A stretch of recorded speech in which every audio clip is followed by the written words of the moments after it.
Active duty troops will remain at the southwestern border of the U.S. throughout the new year.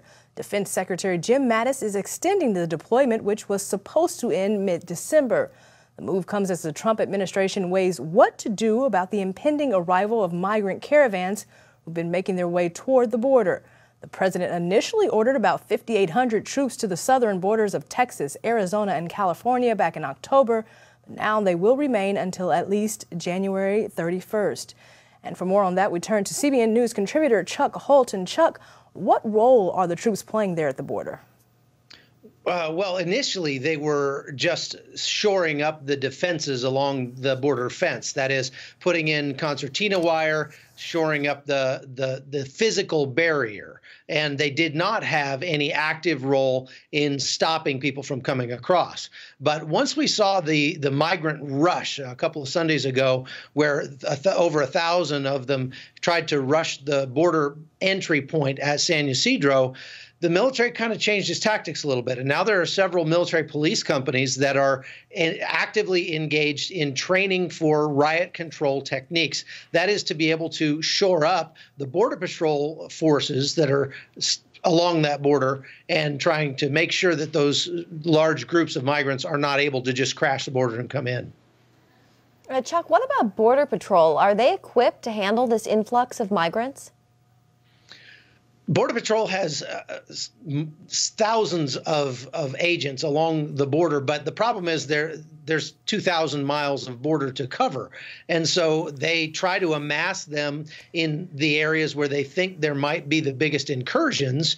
But part of the problem is getting them around quickly, having the mobility to move groups of agents around to put them where they need them at a moment's notice. And that's another thing that the military is helping with. They brought in air assets that are available to pick up the Border Patrol agents and move them into place. They always prefer that Border Patrol deal with the law enforcement issues along the border. They don't want U.S. troops having to become law enforcement along the border. That's outside of their purview. But if it becomes a danger to the Border Patrol agents, you can bet that those soldiers will be willing to step in and defend them.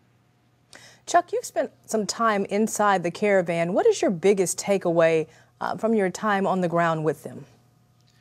My biggest takeaway is that it's not a caravan, it's a pipeline. There are not just one large group of people coming north. There are just a constant flow. And sometimes they're in bigger groups and sometimes they're in smaller groups.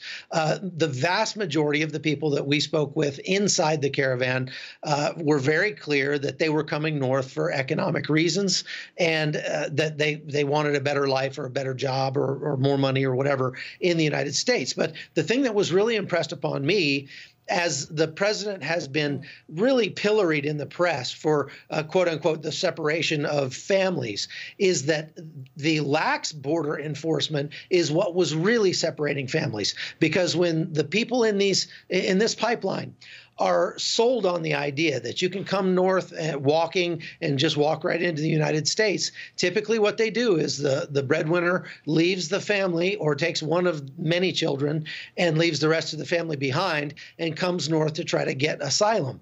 That asylum process could take up to 3 years.